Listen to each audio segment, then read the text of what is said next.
Everybody, this is Dave Dryden with DryDragonDen Studios. We're here at Kansas City Comic Con, and we are here. We want to talk to Anthony Oropeza. Yep.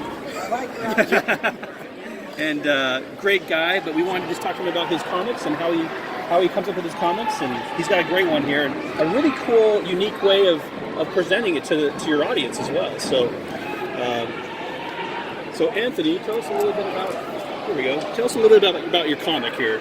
Well, Amigoman is it's a line of books that I create for preschool through 8th grade, elementary.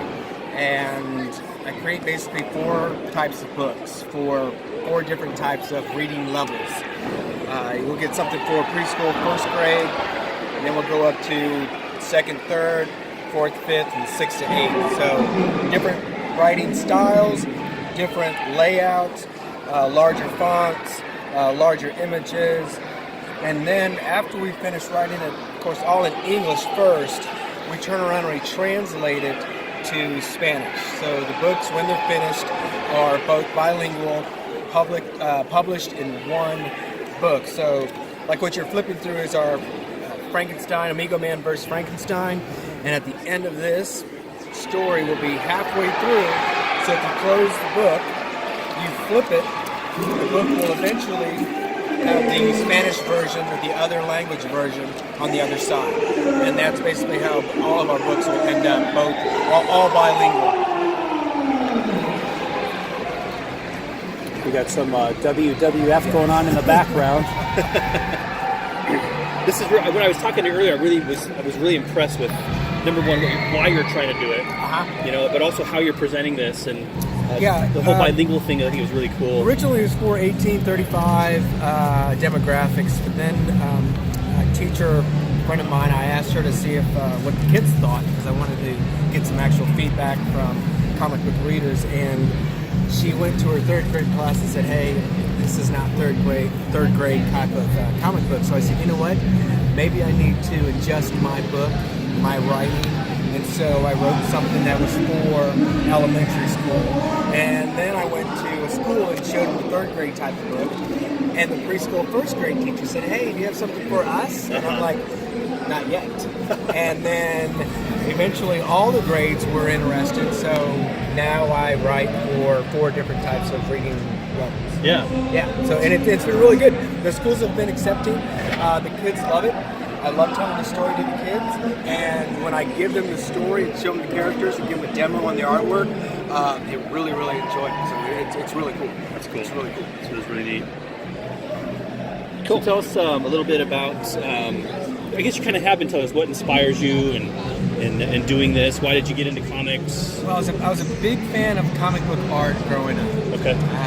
Captain America, Spider-Man, Falcon, all of those guys growing up. We would get free comic books. I don't know where we would get them, but we'd get them coverless. We got the the secondhand comic books growing up. Yeah. So, and I wasn't a big reader at that time. Yeah. But I love the art. Yeah. So I would try to draw. That's what actually helped me become a better artist, is trying to draw like the pros at DC and Marvel. Right. And so then later on, into my teens and early 20s, I started to notice that my skills weren't there yet. Okay. So then I went into computer graphics and whatnot. Yeah. But the comic book bug never left. Yeah. And so out of college, I was at a comic book shop, and I said, "You know what?" I took a step back and I said, "There's no, 1, bilingual, 2, there's no Latin main character comic books." And on the way home, I said, "Why couldn't I make one?" And the name Amigoman was made. Awesome. Like that. And then the hard work, how to write it, how to create the character's world, how to create the character's environment, all of that took, I don't know, a couple of years to figure out how to do it. Okay. I wasn't a writer. I don't know anybody who wrote or who knew how to write comic books or storytelling. And so I had to go do research, figure it out, and it's starting to make sense. Yeah. And the kids love it. And then when I go to schools, I talk to kids about how I wasn't a writer or a reader, just like them, and the work it takes to become better at those 2 things. Right. So, right. And then I also incorporate that I need math really big. history, and science to do what I do. And the teachers totally get that and respect that. And then the kids are like, darn it, Yeah. you know, but Yeah. okay. So it's real cool. It's That's real great. Oh, no, let's you go over here. Cool. Any other questions you want to? We asked about process already, or Process? Yeah, you kind of got into it a little bit. Well, the process is after all the foundation was set about the character's family, the character's home, then it was writing it. So Yep. I write the script, and so then once I write the script, I actually use half of my page as a script, and the other half I draw the layout of the panels. Okay. Okay. And then once I do that for the whole story, I literally draw an 11 by 17. I re-mock it up, all the layout of the artwork. Okay. And then I either digitally or hand mail it to my buddy in St. Louis. And then he inks it. Okay. Really fine, really tight. And then once the ink, he pencils it. He pencils Once it, the yep. pencils are done, he sends it to me. I double check them, then I send it to our inker in Arkansas. Got it. He inks it, I double check that work, we fix it, tweak it.